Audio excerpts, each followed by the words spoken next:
परळी बीड जिल्ह्यातला विकासाच्या उंबरठ्यावर असलेला मतदारसंघ. परळीची ओळख फक्त जिल्ह्यापुरती, फक्त राज्यापुरती मर्यादित नसून संपूर्ण देशाला आहे. ती दोन गोष्टींमुळे. 12 ज्योतिर्लिंगांपैकी 5वं ज्योतिर्लिंग असलेलं प्रभू वैजनाथ ज्योतिर्लिंग आणि स्वर्गीय गोपीनाथ मुंडे यांचा समाजकारण आणि राजकारणाचा वारसा. भक्ती, समाजकारण, राजकारण यांचा त्रिवेणी संगम असलेला तालुका म्हणजे परळी. याच परळी तालुक्यातल्या नाथरा या गावी स्वर्गीय गोपीनाथराव मुंडे यांचे मोठे भाऊ पंडित अण्णा मुंडे आणि त्यांच्या पत्नी रुक्मिणीबाई मुंडे यांच्या परिवारात 15 जुलै 1975ला एका मुलाचा जन्म झाला. प्राथमिक आणि माध्यमिक शिक्षण पूर्ण केलेल्या या मुलांनी कृषी विषयात शिक्षण घ्यावं असं वडिलांना वाटत होतं. मात्र काका स्वर्गीय गोपीनाथ मुंडे यांची इच्छा होती की मुलगा हुशार आहे, त्यांनी डॉक्टर किंवा इंजिनियर व्हावं. मात्र या मुलाच्या मनात दुसरंच काही सुरू होतं.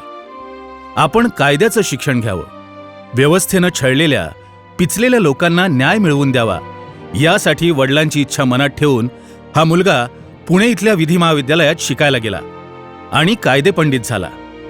विरोधी पक्षनेता म्हणून स्वर्गीय गोपीनाथ मुंडे यांनी सभागृह दणाणून सोडलं होतं. सत्ताधाऱ्यांना घाम फोडला होता. याचं फलित म्हणून जनतेने सन 1995ला महाराष्ट्रात सत्ता बदल केला. स्वर्गीय गोपीनाथ मुंडे राज्याचे उपमुख्यमंत्री आणि गृहमंत्री झाले. कामाचा व्याप वाढला. मतदारसंघाकडे दुर्लक्ष होऊ नये म्हणून त्यांनी निर्णय घेतला की याच वकील मुलाला मतदारसंघात जनतेच्या कामासाठी उतरवायचं. आणि हा तरुण मुलगा वडील आणि काका यांचा विचार डोक्यात घेऊन मतदारसंघात आला. कला, क्रीडा, साहित्य, समाजकारण या सगळ्यांची मोठ बांधून दिवस रात्र काम करू लागला. त्याची कामावरची निष्ठा, धडाडी, वाढता जनसंपर्क, रस्त्यावर उतरून काम करण्याची पद्धत, कुठलाही जातीभेद मनात न ठेवता झोकून काम करणं, या जोरावर तो भारतीय जनता युवा मोर्चा प्रदेशाध्यक्ष, जिल्हा परिषद सदस्य, जिल्हा परिषद उपाध्यक्ष, विधान परिषद सदस्य, विधान परिषद विरोधी पक्षनेता, विधानसभा सदस्य, मंत्री असा प्रवास करत राहिला. या काळात त्याने पाय जमिनीवर आणि नाळ कायम मतदारसंघाशी जोडून ठेवली. आपल्या स्वभावाने, भाषणाच्या शैलीने, कामाच्या पद्धतीने तो मतदारसंघातील लोकांच्या गळ्यातला ताईत बनला. फक्त परळी मतदारसंघातच नाही, तर राज्यातल्या कुठल्याही कानाकोपऱ्यातून मदतीसाठी फोन आला तर त्या व्यक्तीचं काम झालंच म्हणून समजा. आज तोच मुलगा कोणासाठी धनुभाऊ, कोणासाठी धनुशेठ, तर कोणासाठी DM आहे. अशा उच्च शिक्षित, संघर्षशील, समाजसेवक, विकास हाच ध्यास मनात ठेवून अहोरात्र काम करणाऱ्या योद्ध्याचं नाव आहे धनंजय पंडितराव मुंडे. कुठलाही व्यक्ती संघर्षाशिवाय मोठा होत नसतो. या काळात त्याच्या वाट्याला यश अपयश येत राहतं. धनुभाऊंच्या वाट्याला सुद्धा हेच आलं.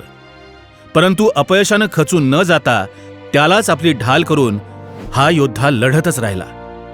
राज्यातल्या राजकीय परिस्थितीत बदल झाला. राष्ट्रवादी, काँग्रेस आणि शिवसेना या 3 पक्षांचं सरकार आलं. या सरकारच्या काळात धनुभाऊंवर मंत्रिपदाची जबाबदारी आली. सामाजिक न्याय विशेष सहाय्य विभागाचा मंत्री म्हणून त्यांनी शपथ घेतल्यावर त्यांनी जनतेला वचन दिलं की मी या खात्याच्या माध्यमातून असं काम करून दाखवेन आणि या खात्याची प्रतिष्ठा इतकी वाढवेन की एक दिवस या राज्याचे मुख्यमंत्री हे खातं स्वतःकडे ठेवतील. आणि धनुभाऊंनी कामाला सुरुवात केली. इंदू मिल इथे भारतरत्न डॉक्टर बाबासाहेब आंबेडकर यांच्या स्मारकाची उंची 100 फूट वाढवली. राज्यातल्या वाड्या वस्तीला देण्यात आलेली जातीवाचक नावं रद्द करून त्यांना समतादर्शक नावं देण्याचा निर्णय घेतला.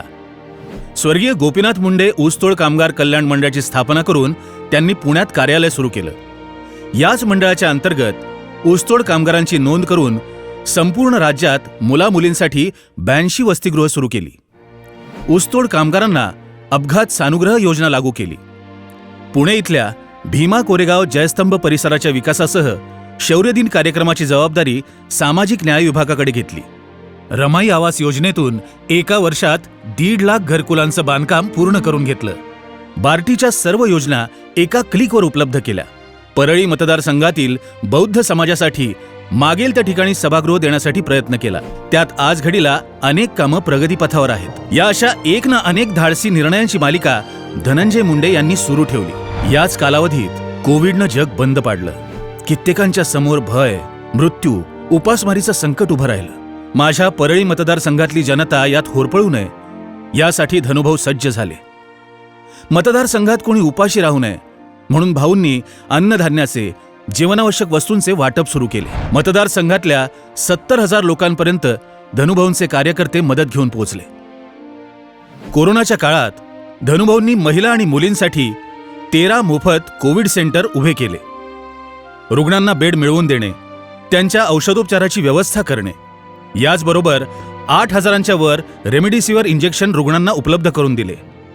रुग्णसेवा हीच ईश्वर सेवा हाच विचार मनात ठेवून दिवस रात्र जमेल त्या पद्धतीने मदतीचा ओघ मतदारसंघात सुरू ठेवला. कोरोना संकट संपलं. देश, राज्य पूर्वपदावर येऊ लागलं. गरीब, कष्टकरी, ज्यांचं हातावर पोट होतं, त्यांच्या समस्या संपल्या नव्हत्या. अनेक प्रश्न त्यांच्यासमोर उभे होते. आर्थिक अडचणी होत्या. कित्येक लेकीबाळींचे संसार यामुळे बसणार नव्हते. धनुभाऊंसारख्या जाणत्या राज्यकर्त्याला ही गोष्ट समजली. अशा कुटुंबातल्या बहिणीच्या पाठीमागे आपण भाऊ म्हणून उभं राहिलं पाहिजे असं ठरवून त्यांनी नाथ प्रतिष्ठानच्या माध्यमातून गोरगरीब आणि कोरोनाबाधित कुटुंबातल्या 485 मुलींच्या लग्नासाठी प्रत्येकी 10,000 रुपयांची आर्थिक मदत केली. त्यांच्या या कामामुळे मतदारसंघातल्या हजारो भगिनी आजही म्हणतात की भाऊ असावा तर तो धनुभाऊंसारखा. पुढे महाराष्ट्राच्या राजकारणात उलथापालथ झाली. मुख्यमंत्री एकनाथ शिंदे यांनी शिवसेनेत क्रांती केली. दुसऱ्या बाजूला राष्ट्रवादी काँग्रेसमध्ये सुद्धा अजितदादा पवार यांनी क्रांती केली. याच क्रांतीतून महाराष्ट्रात महायुतीचं सरकार स्थापन झालं. धनंजय मुंडे साहेबांनी मैत्रीचा धर्म पाळला. ठामपणे अजितदादांच्या पाठीशी खंबीरपणे उभे राहिले. नवीन सरकारमध्ये मुख्यमंत्र्यांनी सामाजिक न्याय खातं स्वतःकडे ठेवून घेतलं आणि धनुभाऊंनी बोललेला शब्द खरा करून दाखवला. त्यांना मंत्रिपद मिळालं. वडील स्वर्गीय पंडित अण्णा मुंडे यांचं स्वप्न धनुभाऊंनी कृषीचं शिक्षण घ्यावं हे होतं.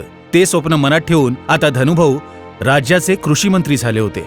आतापर्यंतच्या कृषी मंत्र्यांपैकी सगळ्यात तरुण कृषी मंत्री धनंजय मुंडे हे होय.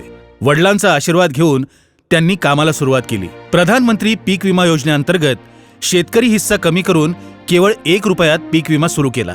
राज्यातल्या 92 लाख शेतकऱ्यांना प्रधानमंत्री किसान सन्मान योजनेच्या सोबतच नमो शेतकरी महासन्मान योजना सुरू करून वर्षाला 12,000 अर्थसहाय्य केले. पीएम किसान योजनेतले 13,45,000 पात्र शेतकरी त्रुटींमुळे वंचित राहिले होते. त्या सर्व शेतकऱ्यांना लाभ मिळवून दिला. 2023च्या नैसर्गिक आपत्तीमुळे नुकसान झालेल्या शेतकऱ्यांना 11,000 कोटींपेक्षा अधिक मदत केली. स्वर्गीय भाऊसाहेब फुंडकर फळबाग योजनेतून खताला 100% अनुदान दिलं. बोगस बियाणे, खते, कीटकनाशके यावर प्रतिबंध घालण्यासाठी 5 विशेष कायदे प्रस्तावित केले.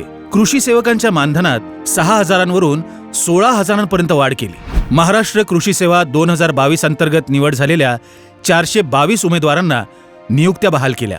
परळी मतदारसंघातल्या कृषीचं शिक्षण घेऊ इच्छिणाऱ्या विद्यार्थ्यांसाठी वसंतराव नाईक कृषी विद्यापीठ अंतर्गत शासकीय कृषी महाविद्यालयास परळी येथे मान्यता मिळवून दिली. तसंच कृषी व्यवसाय व्यवस्थापन महाविद्यालय व मराठवाड्यातलं पहिलं सोयाबीन संशोधन प्रक्रिया व प्रशिक्षण केंद्र सुरू केलं. या तिन्ही संस्थांना त्यांनी जागेसह 451 कोटींचा निधी मंजूर करून दिला. सिरसाळा येथे कृषी उत्पन्न बाजार समितीची उपबाजारपेठ निर्माण करून त्यात सर्व सोयींयुक्त 92 दुकानांचे व्यापारी संकुल उभे केले. मनरेगा अंतर्गत मतदारसंघात 3,534 विहिरी, 2,726 गायगोठे, 622 शेततळ्यांना मंजुरी दिली. कृषी अभियांत्रिकीकरण योजनेतून एका वर्षात 276 पेक्षा अधिक लाभार्थींना ट्रॅक्टर व इतर अवजारांसाठी अनुदान मिळवून दिले. आणि स्वर्गीय गोपीनाथ मुंडे साहेब यांच्या विचारांनी आणि कार्यांनी प्रेरित झालेल्या धनुभाऊंनी मतदारसंघातल्या विकासाच्या कामात खंडच पडू दिला नाही. परळी वैद्यनाथ तीर्थक्षेत्र विकास आराखड्यास सुधारित 286.68 कोटी रुपयांची मान्यता व 62 कोटी रुपयाचा निधी प्राप्त करून दिला. मंदिर परिसरात भक्त निवासाचं व मेरुगिरी पर्वत प्रदक्षिणा मार्गाचं काम पूर्ण केलं. तसंच दर्शन मंडपाच्या 4थ्या मजल्याचं, मंदिराच्या मुख्य प्रवेशद्वाराचं काम व दगडी पायऱ्यांचं काम सुरू केलं. जलजीवन मिशन योजनेतून 142 गावांमध्ये घरोघरी नळाद्वारे पाणी पुरवठा करण्याच्या योजनेला मंजुरी देऊन त्यासाठी 165.26 कोटी रुपयांचा निधी उपलब्ध करून दिला. यातली सर्व कामं पूर्णत्वाकडे पोचली आहेत. नवीन उद्योग आणि रोजगाराची निर्मिती व्हावी म्हणून परळी तालुक्यातील सिरसाळा येथील 78 हेक्टर जमीन MIDC साठी संपादित केली असून त्यापैकी 36 हेक्टर जमीन उद्योग विभागाने अधिग्रहित केली आहे. या ठिकाणी नवनवीन उद्योजकांना निमंत्रित करण्यासाठी रस्ते, वीज, पाणी या पायाभूत सुविधा उपलब्ध करणं प्रस्तावित केलं आहे. येणाऱ्या काळात नामांकित उद्योगांना निमंत्रित करून मोठ्या प्रमाणात उद्योग व रोजगाराची निर्मिती करायची हेच स्वप्न माननीय धनंजय मुंडे यांचं आहे. याचबरोबर पंतप्रधान ग्राम सडक व मुख्यमंत्री ग्राम सडक योजनेतून परळी मतदारसंघात 1850 किलोमीटर रस्त्यांची दुरुस्ती, छोटे पूल, रुंदीकरण ही कामं करून घेतली. परळी व अंबेजोगाई येथे सुसज्ज अशी पंचायत समितीची इमारत उभी केली. सार्वजनिक बांधकाम विभागाच्या छत्रपती शिवाजी महाराज चौक शेजारील विशेष अतिथीगृहाचं व सर्किट हाऊसचं काम पूर्ण करून लोकार्पण केलं. राज्याचे मुख्यमंत्री एकनाथ शिंदे, उपमुख्यमंत्री देवेंद्र फडणवीस, उपमुख्यमंत्री अजितदादा पवार यांच्या उपस्थितीत शासन आपल्या दारी या कार्यक्रमाच्या माध्यमातून मतदारसंघात 92,000 लाभार्थींना सुमारे 400 कोटींचं वितरण केलं. परळी शहरातल्या पशुवैद्यकीय दवाखान्याच्या जागेचा प्रश्न मार्गी लावून त्याला निधी दिला व मतदारसंघात विविध ठिकाणी पशुवैद्यकीय दवाखाने, सिटी स्कॅन, एक्स-रे मशीन यासारखी सामग्री उपलब्ध करून त्याला 26 कोटी रुपयांचा निधी दिला. परळी नगर परिषद अंतर्गत प्रधानमंत्री आवास योजनेतून 3,213 घरकुलांना मंजुरी दिली. यापैकी 1,515 घरकुलांचं बांधकाम पूर्ण झालं असून रमाई आवास योजनेतून 1,287 घरकुलांना मंजुरी दिली. त्यातल्याही 687 घरकुलांचं बांधकाम पूर्ण झालं. मतदारसंघातील ग्रामीण भागात विविध योजनेतून 655 घरकुलांना मंजुरी दिली व त्यातल्या 323 घरकुलांचं बांधकाम पूर्ण झालं. मतदारसंघात एकमेव असलेल्या धर्मापुरी किल्ल्याच्या विकास व संवर्धनासाठी पर्यटन विभागाकडून 7 कोटी 20 लाख व पुरातत्व विभागाकडून 9 कोटी रुपयांचा निधी उपलब्ध करून किल्ला संवर्धनाचं काम प्रगतीपथावर नेऊन ठेवलं. ग्रामीण जीवनोन्नती अभियान उमेद या अंतर्गत मतदारसंघातील 3,998 महिला बचत गटांना शासन व बँक सहाय्य मिळवून 83.43 कोटी रुपयांचा निधी वितरित केला. परळी ते परभणी रेल्वे मार्गाचं दुहेरीकरण करण्यास मान्यता मिळवली. परळीमध्ये ऊसतोड कामगारांच्या मुलामुलींसाठी 100 क्षमता असलेल्या 2 स्वतंत्र वसतिगृहांची सुरुवात केली. नाथ प्रतिष्ठानच्या माध्यमातून शेकडो गोरगरीब बहीण भावांसाठी सामुदायिक विवाह सोहळे पार पाडले. परळी शहराच्या वैभवात भर टाकण्यासाठी विद्यानगर भागात महात्मा बसवेश्वरांचा पुतळा उभा करून त्याचं अनावरण केलं. त्याच ठिकाणी निर्माण करण्यात आलेल्या असोसिद्ध उद्यानाला महात्मा बसवेश्वरांचं नाव दिलं. परळी इथे मुस्लिम समाजातल्या शादीखान्यास खान साहेब यांचं नाव दिलं. तसंच सिरसाळा येथे शादीखान्याचं लोकार्पण केलं. मतदारसंघात नांदूरघाट, बर्दापूर, पोहनेर, मिरवट, धसवाडी, पिंपळा, धायगुडा आदी गावात शादीखान्यास मंजुरी देऊन त्यासाठी निधी उपलब्ध करून दिला.